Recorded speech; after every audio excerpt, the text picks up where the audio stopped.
Muy buenas tardes. Bueno, pues el día de hoy les doy primero la bienvenida a toda la audiencia que tenemos y por respeto a la puntualidad vamos a dar inicio a la presentación de nuestro ponente. Hoy nos acompaña el doctor Gilberto Rojas Caballero, quien es médico familiar, tiene formación de pregrado en la Universidad Autónoma de Nuevo León y además realizó la especialidad de medicina familiar en la UMF número 32, avalado por la Universidad de Monterrey. El doctor Gilberto, además, cuenta actualmente con preparación docente y tiene cargo de profesor ayudante en la unidad de medicina familiar número 15. Es el encargado del módulo de familia 2 y pues el día de hoy nos acompaña con una ponencia, la familia y el rendimiento escolar, asociado a patrones parentales. Doctor Gilberto, bienvenido. Muchísimas gracias por acompañarnos en la sesión virtual de abril de la Residencia de Medicina Familiar con sede en la 32.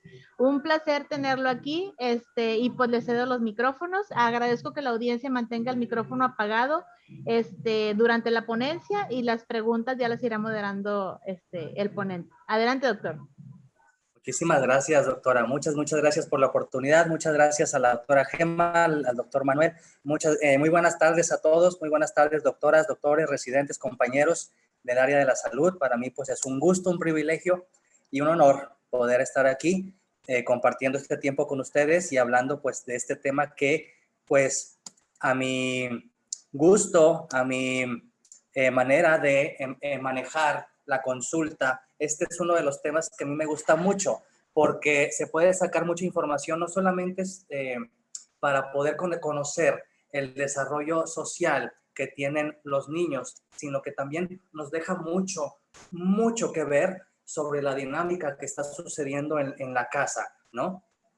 Con el actuar de una familia cuando están en la calle interactuando con otras personas, muy diferente a cuando entran a la casa, cierran la puerta y ya nadie los ve.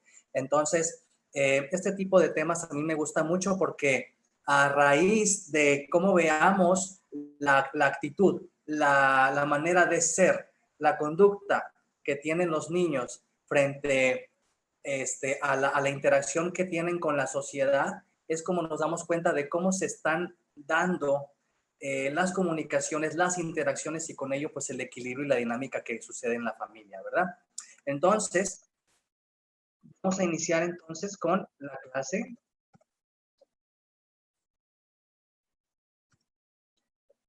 Bueno, aquí tengo más que nada los objetivos más importantes, pues es definir lo que es el rendimiento escolar, ¿verdad? La definición per se.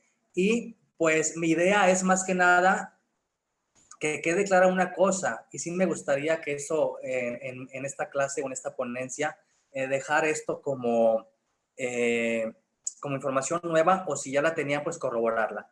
Realmente, todavía hasta épocas actuales, se entiende por muchos compañeros de la salud que están ejerciendo esta bonita especialidad, que la familia es la única responsable, ¿verdad?, de desarrollar esas necesidades biológicas, esas necesidades afectivas, esas necesidades sociales que pueden llegar a tener los niños. Y que punto y aparte, y cocinándose aparte, la escuela pues solamente se dedica a satisfacer las necesidades intelectuales y académicas. Es decir, todavía hay gente que piensa que estas dos vertientes se deben de manejar por separado, cuando en realidad estas dos ramas realmente tienen mucho que ver, demasiado que ver en el aprovechamiento y en el desarrollo integral ambiental y social que puede tener un niño. Desarrollo que se deja ver para bien o para mal, en su aprovechamiento escolar, en su hábitat escolar, con sus compañeros, con sus maestros, que los comienzan a ver como otra figura de autoridad, y nos deja ver algunas situaciones negativas o positivas y que tienen como origen la manera o el estilo o la forma de criar que está sucediendo en este momento en su microsistema, ¿no?, en su núcleo familiar.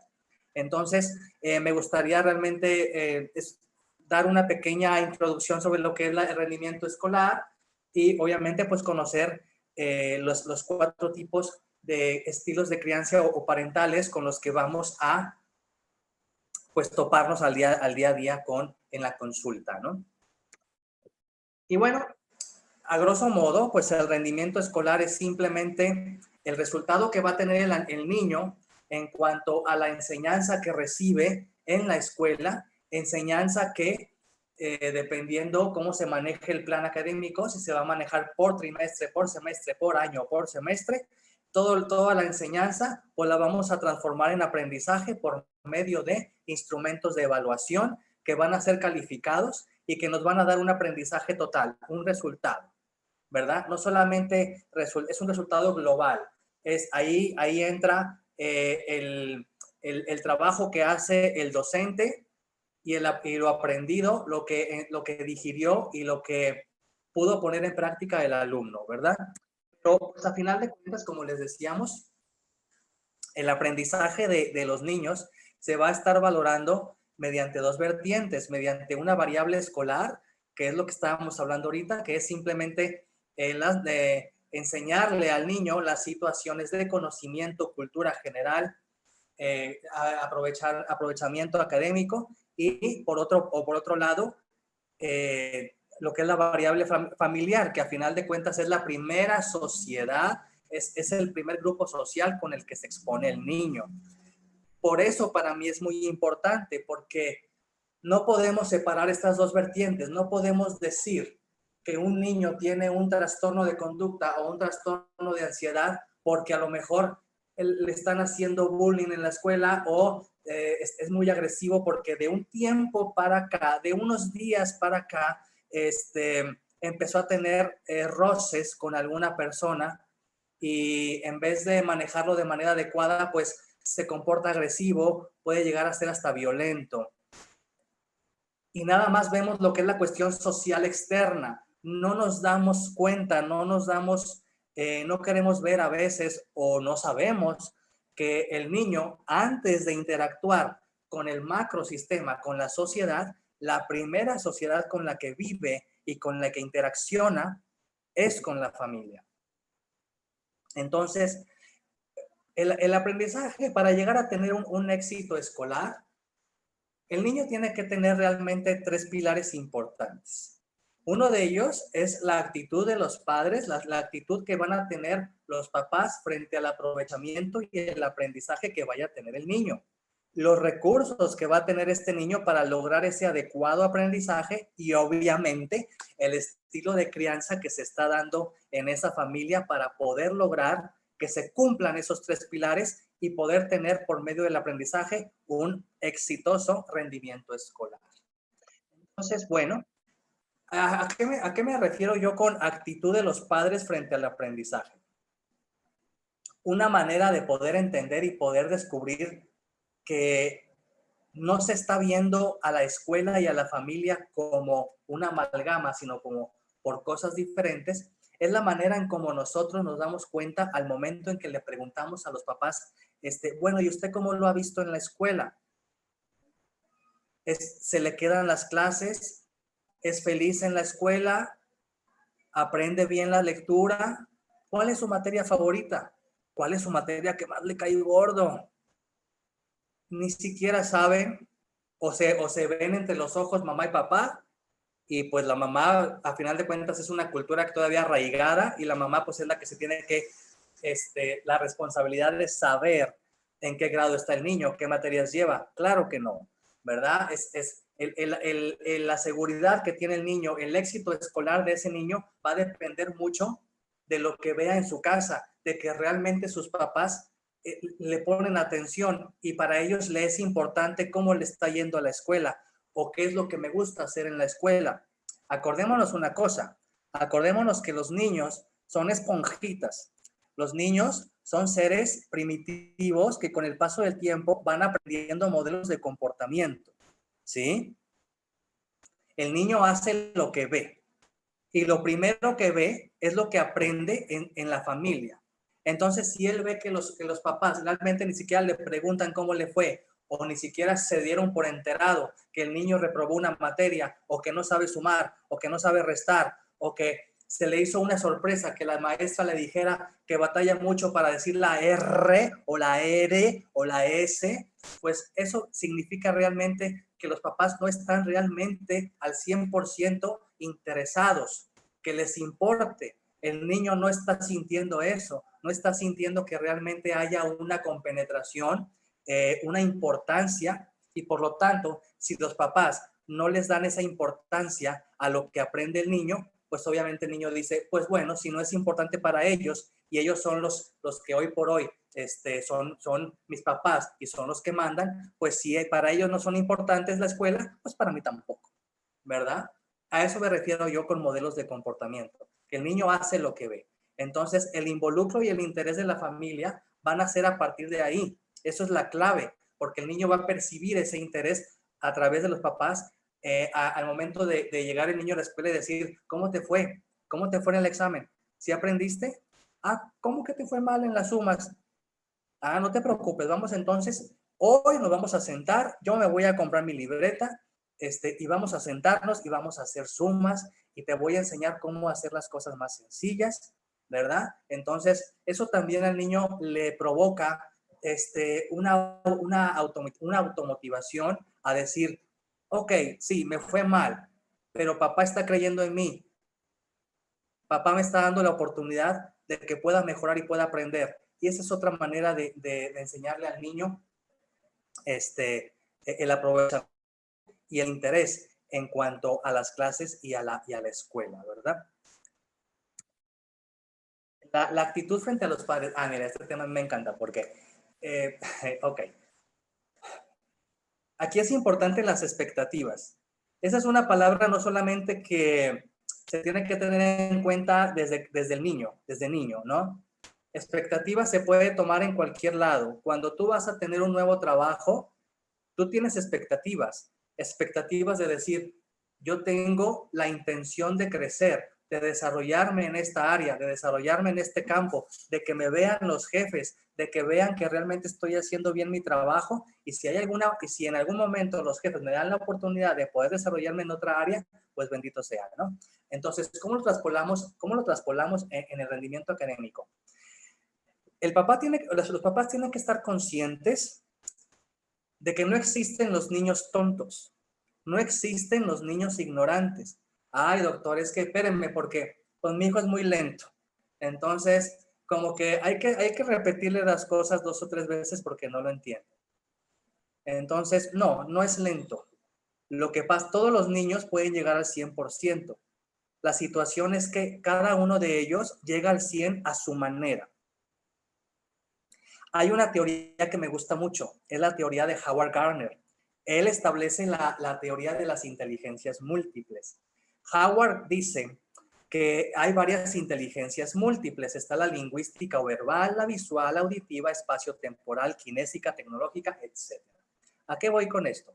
A que hay niños que se les da, hay niños que se les da la facilidad de contestar una pregunta frente a la clase o de dar una clase y estar platicándolo sin necesidad de ver una diapositiva. ¿Sí? Yo puedo tener aquí la presentación, pero creo que hasta ahorita no estoy leyendo lo que pongo en las diapos. Esto yo lo pongo para ustedes, pero realmente yo empiezo a dar la clase y yo se los juro que hago todo mi intento para seguir las líneas de la clase, pero de repente se me vienen varias ideas que me gustaría compartir y es cuando ya me voy y empiezo a platicarles más otras cosas, pero obviamente relacionadas con el tema. ¿Por qué? Porque a mí pues se me da este tipo de facilidad. A mí se me da platicar, a mí se me da hablar. A mí no se me dificulta hablar frente a una audiencia. Pero si tú me pones en mapas conceptuales o me pones mapas de caja o mapas mentales y esperas a que yo te dé una clase con esto, yo no puedo. Entonces, hay niños que se les da lo verbal, hay niños que mejor utilizan imágenes o utilizan videos y con eso es más que suficiente para poder dar una idea a la audiencia y que la audiencia lo entienda. Hay chavitos, hay niños o adolescentes que se les da, obviamente, las aplicaciones de internet, aplicaciones que podemos enlazar todos los celulares y hacer una dinámica mucho más divertida, mucho más amena y que de esa manera la idea quede más clara. ¿Ok? Hay gente que usa rotafolios, hay gente que usa mapas mentales, pero ¿qué pasa? Que yo siempre he comentado que los sistemas de educación en el país están diseñados para que el niño sepa o el niño entienda, aprenda, si no bien a la fuerza, lo que es el expresarse verbalmente. El sistema de educación está hecho para una inteligencia lingüística o verbal. Entonces, cuando ese niño no tiene esa inteligencia, es cuando se le da la inseguridad, el miedo, los nervios, y es cuando decimos o escuchamos que X persona o X estudiante no quiere dar clase o no quiere participar porque tiene pánico escénico. Cuando a veces no se trata de pánico escénico, sino que tal vez este estudiante, este adolescente o este niño realmente no es su inteligencia. Lo verbal no es lo suyo. Entonces, eso es por el lado del niño. Ahora, por el lado de los padres, los papás tienen que entender, a conocer a los niños y saber qué es lo que se le da. Se le da hacer dibujos, se le da ver imágenes, se le da tomar fotografías. Perfecto, explótale esa área de oportunidad, pero siempre con la realidad, con la conciencia de que tu hijo va a dar el 100 a su ritmo. Porque a veces pasa que los papás tienen unas expectativas tan altas sin considerar si el niño las puede o no alcanzar. Es correcto que el papá tenga expectativas, pero tienen que ser congruentes y tienen que ser lógicas. Ahora sí que yo sé lo que tengo en casa. Entonces, yo sé quién es mi hija. Y yo sé que mi hija llega al 100 a su manera y a su ritmo. Y no puedo forzarla a leer una lectura en 5 minutos porque ella no es así. Pero ¿cuántos padres conocemos que son los clásicos de que, sí, tú puedes? No, claro que no, tú no vas a sacar un 90, aquí no se sacan 90, aquí todos somos triunfadores, aquí todos sacamos 100. Yo sé que tú vas a sacar 100, yo sé que tú vas a llegar a la casa a mediodía y me vas a decir, mamá, saqué 100, porque aquí todos sacamos 100, aquí todos somos los mejores, porque mi hijo es el mejor. Y cada vez que aprovechan ahí un momento de recreación, alguna kermés, es para que vaya la mamá ahí a decir que su hijo es la octava maravilla. Y nada más está estresando y frustrando más al niño cuando éste pues no logra cumplir lo que sus papás quieren, ¿verdad? Iba a decir un ejemplo, pero no sé cuánto tiempo tengamos. Ya ahorita me dicen si hay tiempo o no, si meto el ejemplo o no. El tiempo es libre, doctor, no se preocupe. Ok. Por ejemplo, a mí me llegó la consulta hace una semana un niño con problemas de dolor de cabeza y de gastritis. El chavito tenía 9, 10 años aproximadamente. Entonces yo cada vez que, a mí me gusta platicar con ellos, pero me gusta más identificar la comunicación no verbal. Me gusta ver la mirada, me gusta ver las muecas, me gusta ver a quién voltea a ver antes de contestar. Entonces cada vez que yo contestaba, ¿y cuál es tu materia favorita? Y siempre, y tú sacas 100 porque eres estudioso, entonces te gusta sacar 100. Y cada vez que hacía yo una pregunta, el niño volteaba con su mamá y su mamá decía, dile, contéstale, que saca 100, que mi hijo es muy inteligente, es el primer lugar de la escuela. Cada año es el primer lugar. Y yo no veía la cara de júbilo del niño. Entonces metí a mi asistente y saqué a la mamá y me puse a platicar con el niño. Resulta que el niño me dice que cuando hay un examen lo contesta, ¿no? Y al día siguiente les dan las calificaciones y el niño saca 96. Entonces el maestro dice, les voy a entregar el examen para hacer una revisión. Y el niño dice, y yo aprovecho la revisión para borrar las respuestas que están mal y ponerlas bien. Y ya entrego el examen y cuando llego a mi casa le digo a mamá que yo saqué 96, pero me entregaron el examen y yo saqué 100. Entonces la mamá al día siguiente viene a toda velocidad a hablar con el director y a quejarse que por qué le están poniendo 96 al niño cuando el niño es de 100. Y cuando sacan los exámenes se dan cuenta de que, no, sí señora, realmente tiene razón, hubo un error nuestro, no sacó 96, sacó 100. Lo que no sé si la mamá sepa o si no sé si la escuela sabe es que el niño está haciendo trampa. Está borrando respuestas para ponerlas correctas, porque entonces sacaría 96, no es un 100. Y si no es un 100, mamá no está feliz. Y si mamá no está feliz, es por mi culpa. ¿Ok? Por eso es importante la comunicación no verbal. Por eso es importante a veces, cuando son menores de edad, meter al asistente o meter otra doctora y hablar nada más con el niño y usar algún instrumento o platicar con él.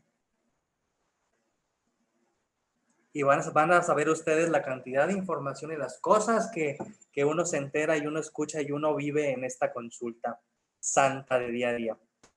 Entonces, bueno, sí, claro, son importantes las expectativas, pero tienen que ser realistas, ¿verdad? Porque de lo contrario, pues genera mucha frustración y mucha presión en ellos.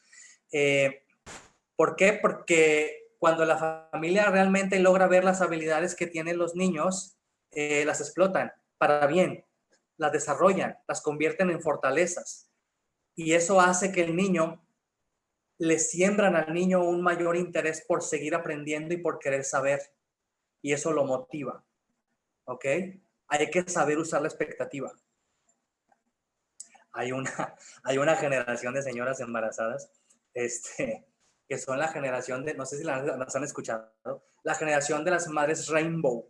Las madres Rainbow son aquellas madres que su primer embarazo lo perdieron y este segundo lo están viendo como que el renacido, ¿no? O sea, el que regresa por una oportunidad para vivir.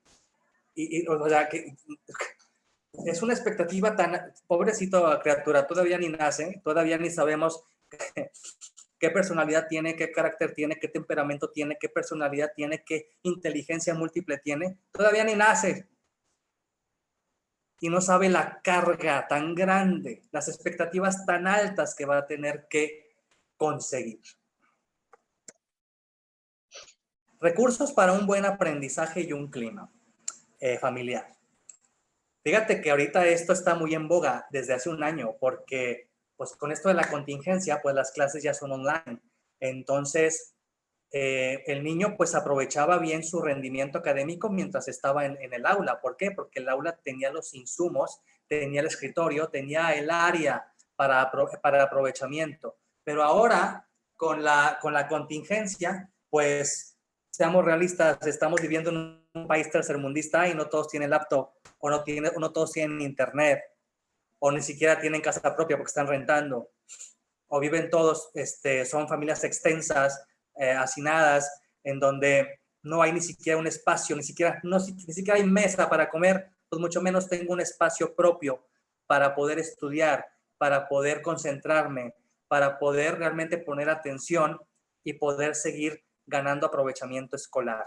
Entonces, nos pasamos ahora de los papás a el ambiente que debemos tener en la casa, ¿no? El niño tiene que tener realmente un espacio adecuado de estudio con material didáctico. No me estoy refiriendo a que el niño tenga una biblioteca, pero sí, por ejemplo, que el niño tenga recursos dependiendo el talento que tenga, acuarelas, plastilinas, brillantinas, hojas Bristol, rotafolios, historietas, porque hasta las historietas, o sea, hay mucha gente que considera las historietas Spider-Man, Batman, lo que tú quieras y gustes y mandes, como lectura chatarra, pero realmente no, porque estamos incitando y estamos fomentando la creatividad del niño. Y eso ayuda mucho en su aprendizaje. ¿Ok? Y obviamente, pues, que la familia obviamente forme parte de los eventos y recreaciones culturales que el niño tiene. Que si el niño va a ver una kermés y es 15 de septiembre o es alguna efeméride importante y el niño le tocó bailar o le va a tocar declamar o le tocó hacer la de Miguel Hidalgo, entonces la familia tiene que meterse, la familia tiene que entrar en el mundo del niño, ¿sí? Entrar al mundo del niño es muy fácil. Lo difícil es cuando el niño se frustra y ya no te permite la entrada. ¿Sí? Eso es lo difícil. Lo difícil es mantenerse adentro. Y tú te puedes mantener adentro interesándote en lo que hacen tus hijos. Interesándote en el mundo. Porque es otro mundo el que manejan los niños. Muy diferente. Es un pensamiento mágico. Y cuando te dan la entrada a su mundo, considérate privilegiado. Porque no cualquier padre lo tiene. Y bueno, pues ahora sí vámonos a lo que nos interesa, que son pues mira, se llaman de diferentes formas, estilos parentales, estilos de crianza, modelos de crianza, que no es más que las actitudes son la forma de educación, las reglas, las costumbres con las que se va educando a un niño y que en un principio fueron formadas por los papás. O sea, ahora sí que yo le enseño a mi hijo lo que me enseñaron a mí. O sea, este es un tipo de factor de linaje que fácilmente podemos ver en un genograma y que nos da mucha información, ¿verdad? Entonces, no es más que el estilo parental o los modelos de crianza, no es más que la manera en cómo los papás comienzan a criar a sus hijos, la manera en cómo establecen las reglas del juego dentro de lo que es la familia y dentro de lo que son los subsistemas, ¿verdad? Que ya no solamente que el niño sepa diferenciar quién es la autoridad y quién es de su mismo nivel, ¿verdad? Papá y mamá son los jefes y mi hermano pues tiene el mismo rango que yo. Entonces, ok, se establecen las reglas, sí, pero aquí lo importante no es saber quién es papá y quién es mamá, sino realmente que haya una comunicación abierta, que la jerarquía esté clara, que los roles estén bien definidos, que los límites estén siendo claros y que las interacciones se den para una comunicación y un diálogo para poder llegar a un acuerdo cuando el niño se le gratifique por hacer algo bien y se le sancione por hacer algo mal. Pero para gratificar y sancionar depende mucho de cómo lo hagas. Y aquí se toma en cuenta dos cosas. Se toma, en este caso, el afecto y la comunicación que tengas con tus hijos mezclado o unido con la exigencia que tú le pidas. El modelo de crianza no es más que el interés que yo tengo por ti, el cómo quiero que tú aprendas mediante el afecto, el cariño, el interés y una buena comunicación. Esto además de que dentro de lo que yo te quiero y de que tenemos muy buena comunicación, aquí hay reglas, aquí hay control. Y tú estás estudiando. Y vamos a quedar en que si tienes algún problema o no te sabes una clase o te fue mal en un examen, aquí hay reglas, hay exigencias. Y se te va a sancionar cuando hagas algo mal y se te va a gratificar cuando realmente logres algo bueno o te portes bien. Pero fíjate que depende mucho de cómo lo digas. Porque resulta que en 1983 desarrolla un modelo de estilos parentales en donde une las dos vertientes de exigencia más afecto y comunicación, y resulta que de ahí se desprenden 4 tipos de modelos de crianza, en donde es el democrático, el autoritario, el permisivo y el indiferente. De manera que cuando hay un alto nivel de exigencia en cuanto a normas y disciplina, pero también hay un alto nivel de afecto, y apoyo e interés en tus niños, en los hijos, tendremos un estilo de crianza democrático, que hasta ahorita podemos ver que sería el más adecuado. Pero cuando los niveles de exigencia superan a los del afecto y comunicación, entonces cambia el estilo y ahora es un estilo autoritario. Aunque también puede ser que exista un bajo nivel de exigencia y un alto nivel de afecto, un alto nivel de haga mi hijo lo que quiera. Y el estilo de crianza pues es permisivo. Y cuando no hay nada, cuando no me interesa lo que haces, cuando no me interesa cómo te portes y me da igual lo que hagas, entonces el estilo de crianza pues es totalmente indiferente. Y depende mucho el estilo de crianza, el tipo social de niño que vamos a encontrar, el cómo se va a desenvolver en un ambiente socioambiental como en una escuela, por ejemplo. Entonces, ¿qué tenemos como en el estilo democrático o democrático? Pues tenemos, en el caso de los papás, tenemos padres que realmente tienen un cierto nivel de exigencia sobre los hijos, que establecen las reglas del juego.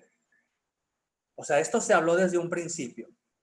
Y habíamos quedado que si fallábamos en esta regla, pues se iba a sancionar. En el estilo democrático existe el castigo, existe la sanción, pero porque previamente hubo una comunicación, hubo una interacción.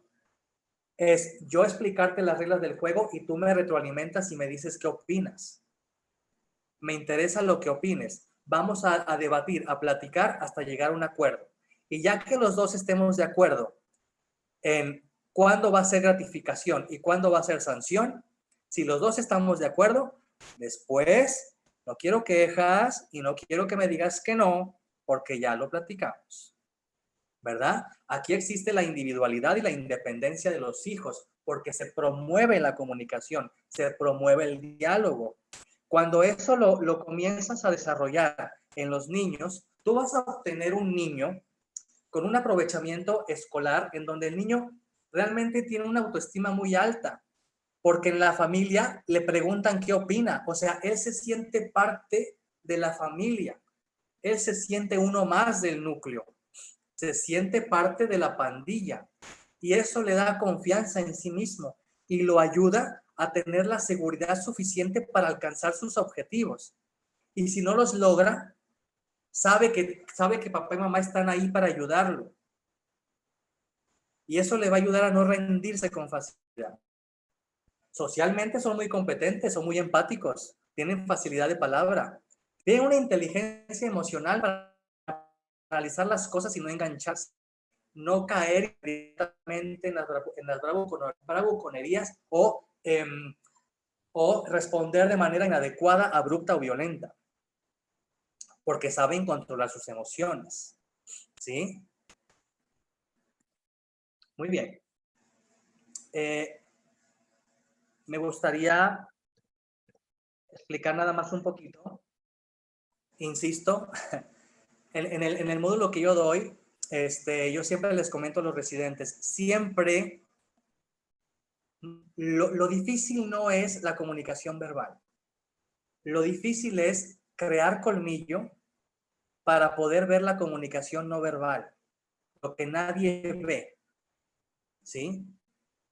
Ustedes, médicos residentes, se están especializando, se están formando, se están capacitando para ser bilingües, porque ya hablan el lenguaje biomédico. Ahora se están formando para hablar el lenguaje biopsicosocial, el lenguaje familiar. Y ese lenguaje incluye identificar el lenguaje no verbal.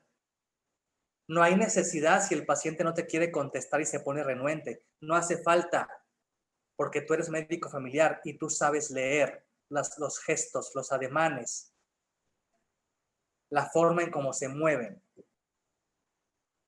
A mí me gustan mucho estas imágenes. Hasta cierto punto tengo también algo un poquito de visual, porque voy a poner estas imágenes, que es el democrático, ¿sí? Y antes de hablar del autoritario, para poder crear una transición y que pueda verse una diferencia, vamos a ver entonces el autoritario, ¿sí? Quiero que vean nada más esa diferencia. Si se fijan, en el democrático, el papá le interesa comunicarse con el hijo. La comunicación tiene que ser una comunicación horizontal, lineal, ¿sí? Ahí si se fijan en las dos imágenes, o en la de arriba, por ejemplo, tanto padre como hijo, dos subsistemas diferentes, están interaccionando y están creando una comunicación lineal. Aquí no existe aquí hasta cierto punto no existe una comunicación autoritaria de poder, sino este tipo de lenguaje nos está diciendo que el papá está estableciendo lo que es, las reglas que se van a jugar, y el niño, el chavito lo está entendiendo. Ahora, la imagen de abajo no es un tanto horizontal, pero tiene mucho que ver los ademanes, ¿sí? No es lo mismo estar haciendo esto, vamos a platicar, vamos a hablar, ¿sí? Dijimos que te ibas a portar bien porque estábamos en casa ajena, ¿verdad que sí? Y ahí el niño para las trompas y dice, no, pues que sí, ¿verdad? Entonces, no es lo mismo eso. Esta me encanta. Este lenguaje a mí me encanta. Este lenguaje te dice mucho. Este lenguaje dice, esto es amenaza. Esto es una autoridad muy tóxica. Y la imagen de abajo contrarresta con el estilo democrático. Porque aquí la comunicación no es horizontal. Aquí la comunicación es, te estoy dando a entender que aquí el que manda soy yo. Y no te equivoques porque no te estoy pidiendo tu opinión. Aquí no hay diálogo. En el estilo autoritario, las exigencias que tiene el padre realmente están totalmente fuera de equilibrio. No le interesa realmente abrir un diálogo con sus hijos. Aquí lo que yo digo es credo. Lo que yo digo es ley. Y no te estoy pidiendo tu opinión. Aquí se hace lo que yo digo. Porque esta es mi casa. Y en mi casa mando yo. Aquí el castigo y las amenazas, o más bien el castigo, no es porque haya hecho algo bien o mal, es simplemente una manera de moldear al hijo y que el hijo aprenda por medio de la amenaza, por medio del castigo, de la sanción, la obediencia. ¿Sí? Por lo tanto, si el niño se desarrolla en un ambiente en donde no se siente parte de una familia, en donde no le dan oportunidad de expresarse, porque si yo me expreso, entonces me castigan. Entonces no está bien que me exprese, mejor me reprimo. Y comienza poco a poco a frustrarse su creatividad, a frustrar su seguridad, a frustrar su confianza en sí mismos, y se vuelven niños muy retraídos, con muy poca valía, con muy baja autoestima. ¿Sí? Son niños que confunden una buena conducta con obediencia y sumisión. Son niños muy inseguros y como nunca han sabido dar una opinión, porque todo es lo que diga papá, esté o no esté bien,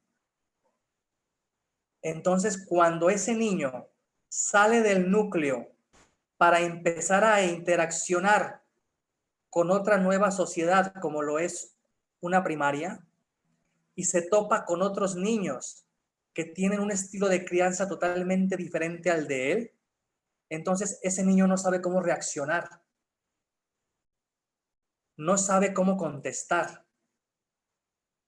no conoce no conoce los comentarios graciosos o los chistes o carrillas que se puedan dar con cariño entre familia.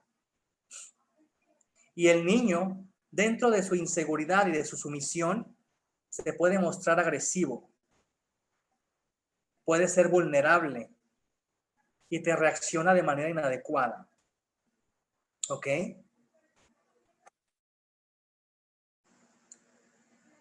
Vamos a voltear entonces las cosas ahora al revés. ¿Qué pasa cuando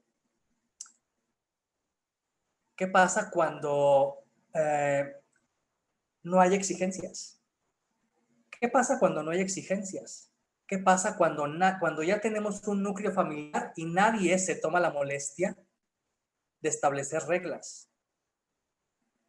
¿Qué pasa cuando tenemos un núcleo en donde están definidos los subsistemas, pero realmente nadie es una autoridad? Hablo del sistema conyugal. Entonces, este es el claro ejemplo de padres que realmente tienen una intolerancia a convertirse en una autoridad o una figura paterna o materna, como vienen de familias que no les enseñaron realmente a seguir indicaciones, a seguir órdenes, a ser gratificados o sancionados de acuerdo a su conducta, pues realmente son personas o padres que si ellos, pues, no son personas tal vez socialmente adaptables, pues agua pasa por mi casa, ¿no? Los nuevos linajes que vayan a resurgir de ese subsistema conyugal, pues van a tener la misma formación. Entonces, aquí los niños son los que toman la batuta. Aquí como nadie me está diciendo lo que debo o no debo hacer, aquí como todo me cumplen, yo no entiendo qué significa no. No estoy acostumbrado al no. Todo se le da, todo se le permite. Estando en casa propia o estando en casa ajena. Estando en casa, descansando o estando en la escuela. Y como no reconocen figuras de autoridad en casa, no las saben reconocer en casas ajenas o en planteles educativos.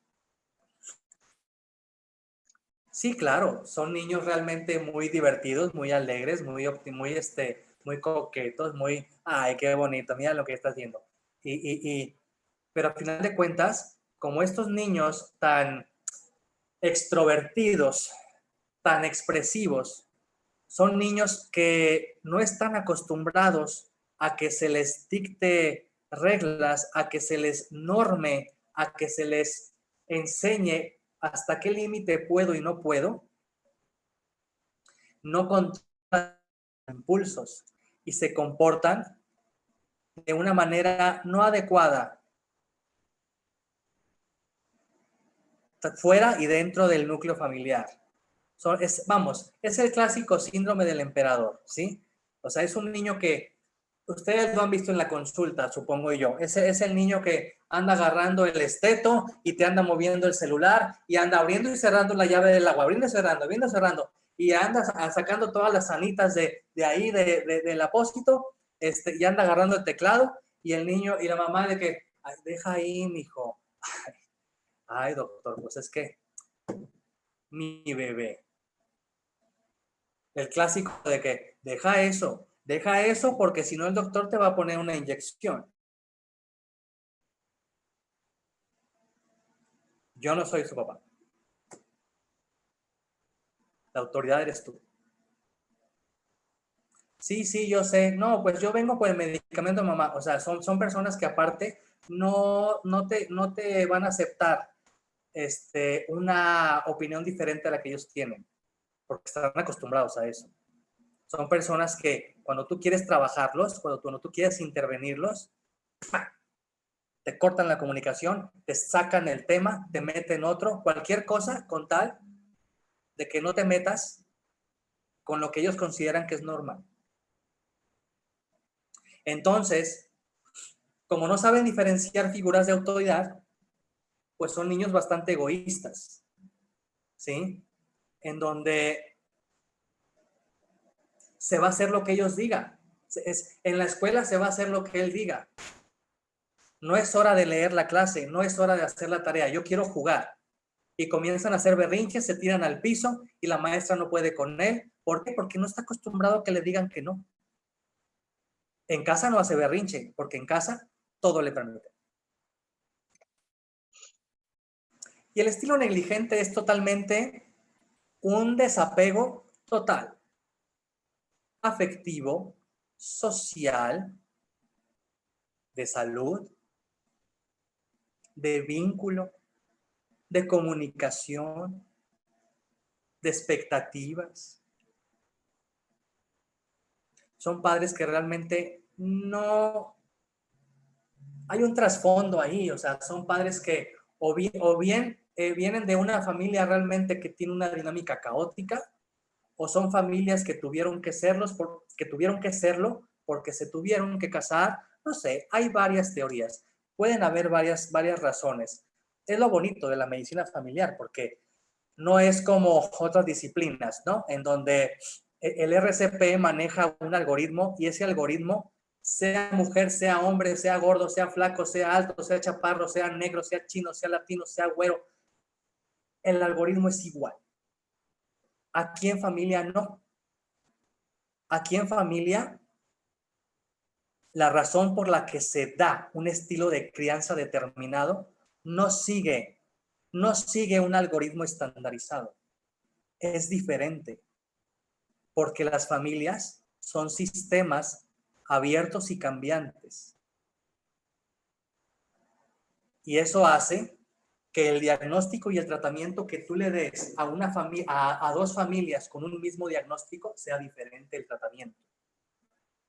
¿Ok? Bien, pues aquí los niños realmente van a ser totalmente retraídos con muy baja autoestima. Realmente no saben o no conocen lo que es una norma o seguirla, y pues muy difícilmente las van a cumplir porque no se las enseñan en casa. Son muy volubles al momento de querer establecer un sistema de normas y de conductas en ellos, debido a esta indiferencia que hay en los papás, porque yo estoy hablando nada más de la cuestión afectiva o social que se vive en la familia.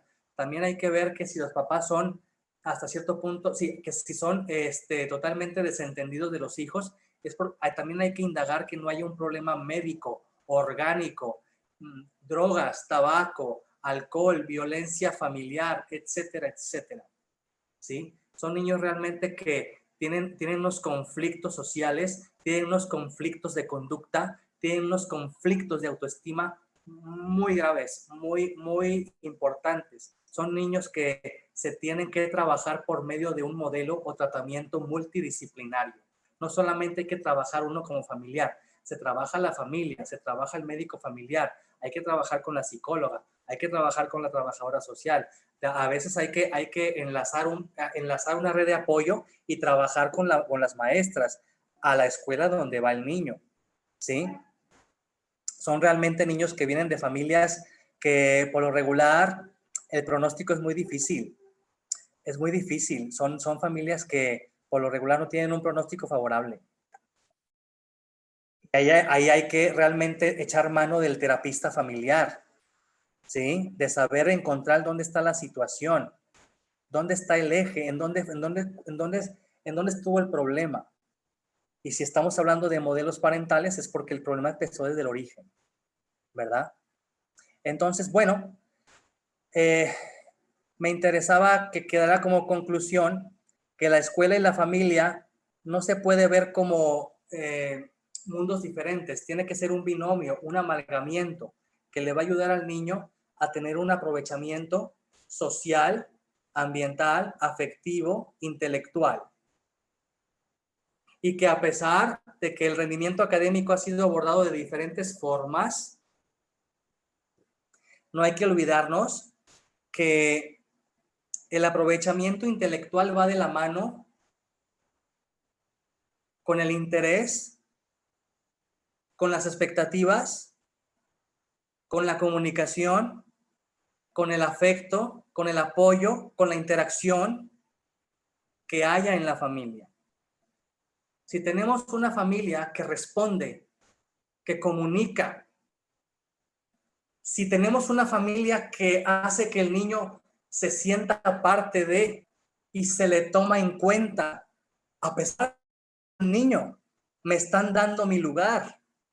Eso al niño lo hace sentir importante, lo hace sentir parte de una pandilla, lo hace sentir más confiable en sí mismo, más seguro en sí mismo.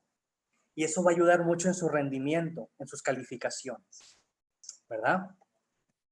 Entonces, bueno, no sé si tengan alguna pregunta, queja, expectativa. Muy bien. No sé si tengan preguntas en la audiencia. Yo creo que este es un tema muy importante, más por lo que estamos viviendo en la actualidad, el aislamiento que ahorita no solamente son las labores del hogar, no solamente es ir a descansar a la casa, es ir, en la casa está la escuela, en la casa está el trabajo, en la casa están las labores del hogar, en la casa está los problemas, la frustración, el problema económico, el problema familiar y demás. Y estoy segura que en estos momentos hay muchas familias que están viviendo este tipo de crisis y que no saben a quién acudir, o a lo mejor piensan que es algo que no se puede manejar o que no se puede controlar. Es muy importante lo que menciona el doctor Gilberto, esa crianza desde la niñez es difícil de hacer y como bien dicen los adultos mayores, ¿verdad? Hijos pequeños, problemas pequeños, hijos grandes, problemas grandes. Y la importancia que tiene desde un inicio, desde el núcleo familiar, el saber hacer acuerdos en autonomía, en la independencia, en que el niño logre manejar sus emociones, en que logre tener autocontrol, en que no siempre se le va a dar todo. Es difícil de hacerlo en la vida diaria, pero no es imposible. Y después viene la otra moneda, ¿verdad? Esos niños que tuvieron todo, a lo mejor no todo lo que necesitaban, sino todo lo que querían, y cómo puede repercutir en el lado escolar, en el rendimiento académico, el no darse cuenta y no conocer el ambiente en el que vive el niño, y después en la vida adulta en lo que repercute, ¿verdad? En que siguen queriendo tener todo, en que son adultos de cristal, en que no saben manejar una frustración, en que es difícil que puedan sobrellevar un fracaso, ¿verdad? Porque también vivimos de los fracasos y de ellos aprendemos y cómo va a repercutir todo esto. Entonces, no sé si alguien tenga alguna pregunta, alguna duda para el doctor Gilberto.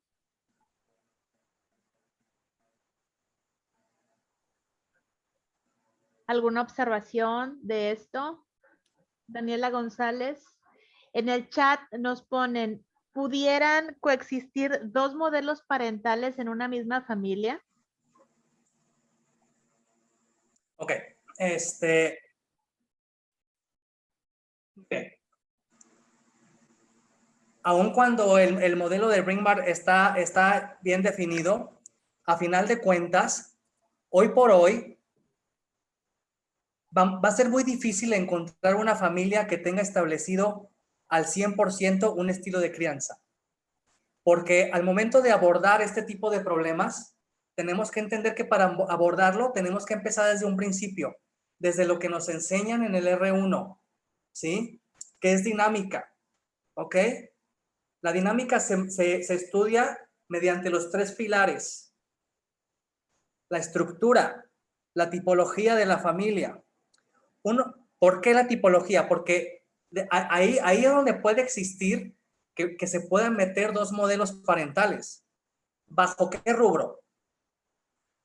Malamente uno da por hecho que una tipología nuclear, padre, madre e hijos, sería la tipología adecuada para llegar a tener un modelo parental excelente o adecuado.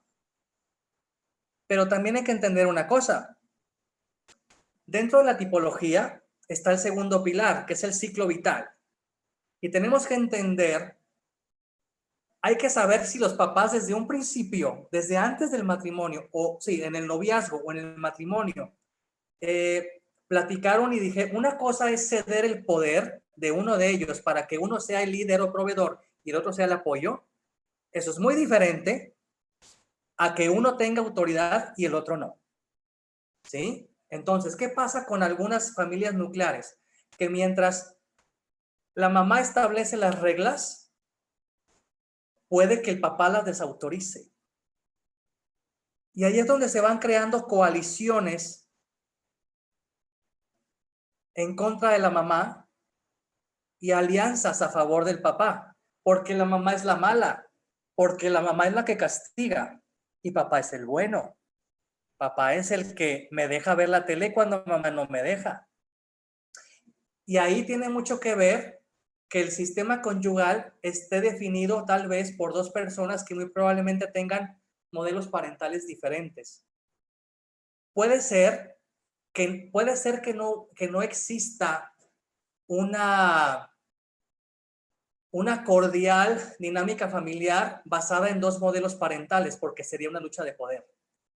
Pero lo que sí puede existir es un subsistema conyugal conformado por dos personas con dos modelos parentales diferentes.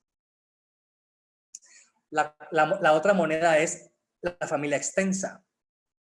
Creemos que una familia extensa pudiera no tener un adecuado estilo de crianza, porque esta mamá, esta papá, vinieron los abuelos a vivir, vino el tío.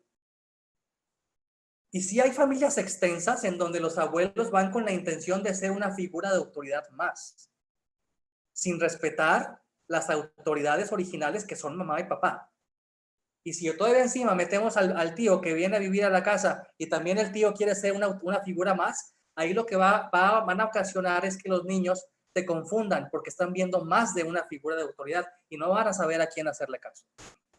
Pero también existen familias extensas en donde aun cuando los abuelos y el tío se van a vivir, ellos saben y están conscientes de que en esa casa la autoridad es mamá y papá, ¿verdad?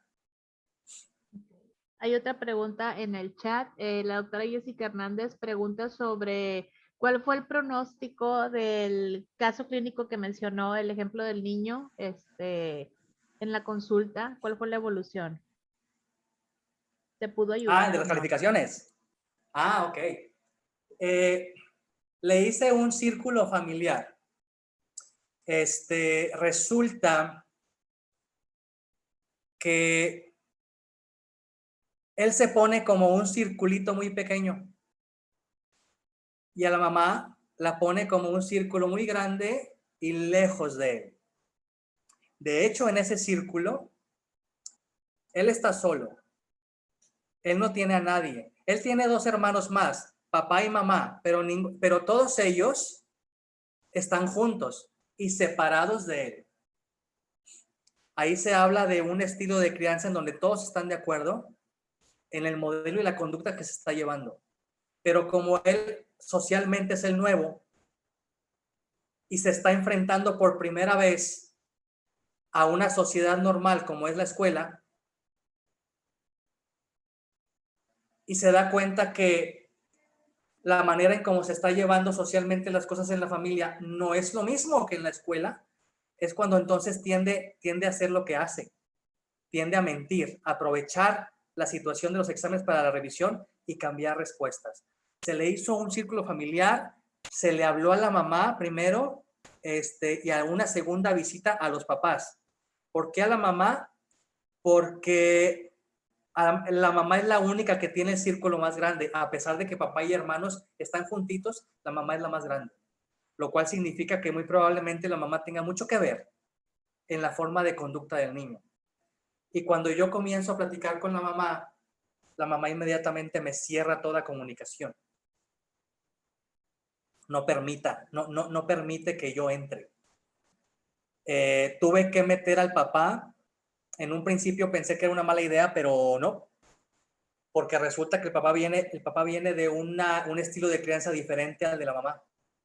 Y eso le da al papá la capacidad de tener cierta tolerancia en ella y poder tener una buena comunicación entre ellos, aunque crea usted que no la haya, sí la hay, pero fue muy difícil. Con ella tardé, yo creo que 3 meses, 4, y muy apenas. ¿Qué era lo que yo quería que ella entendiera? Lo que está haciendo su hijo. No me dejaba, la mamá no me dejaba que yo le dijera lo que su hijo estaba haciendo. Tal vez no lo sabía, tal vez lo sabía, lo intuía, pero no lo quería saber. Esa familia ahorita, lamentablemente, a mitad de la contingencia, dejó de venir. Entonces ya le perdí el hilo. Íbamos en muy buen camino porque la mamá se estaba abriendo. Pero ya no, de 4 o 5 meses para acá ya no le he vuelto a ver. Ok, y no sé si haya alguna otra pregunta por parte de la audiencia para el doctor Gilberto. No. Ok. Bueno, pues nuevamente, doctor Gilberto Rojas Caballero, muchísimas gracias por la ponencia, gracias por aceptar nuestra invitación a esta sesión virtual de la residencia, siempre su casa, la UMF 32 los egresa y los recibe con mucho cariño siempre y es un gusto verlos de este lado, de este lado de la ponencia y conocer que siguen, formándose y capacitándose y buscando siempre la línea que más los va a convencer. Muy bien, a ver, Dulce Aparicio levantó la mano, adelante, Dulce, si quieres abrir tu audio. Buenas tardes, soy la doctora Dulce. Bueno, tenía una duda en cuanto a qué opciones hay para los niños en que hay una falta de atención por parte del papá y la mamá. O sea, que no hay apoyo por parte de ellos dos, que son ahora sí que los responsables directos. Sí. ¿Cuál es el abordaje? ¿Cuál es la manera de tratamiento? Sí. Ok.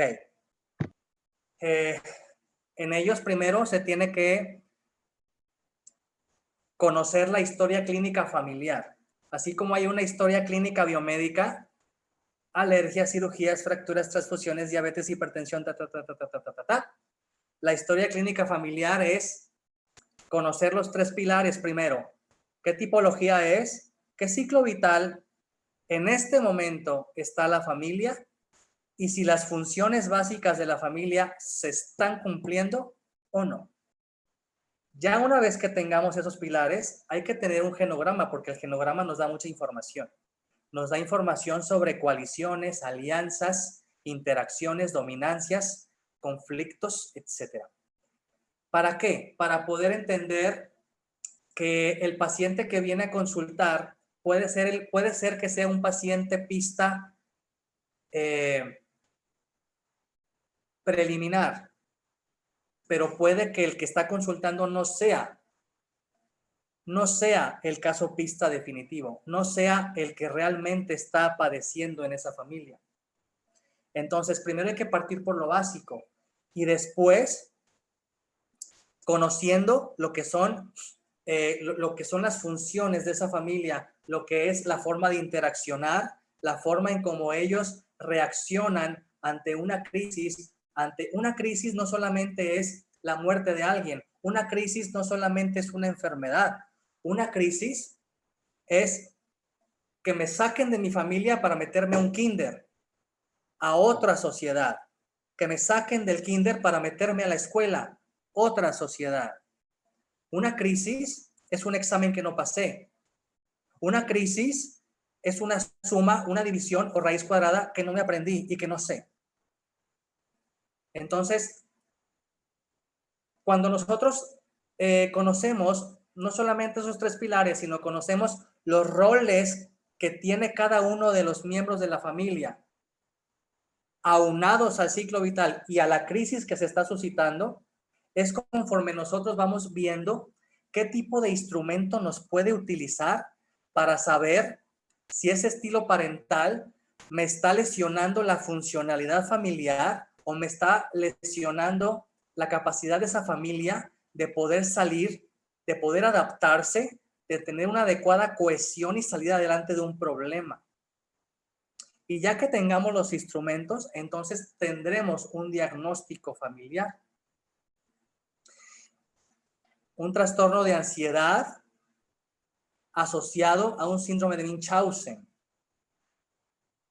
Ese puede ser un ejemplo.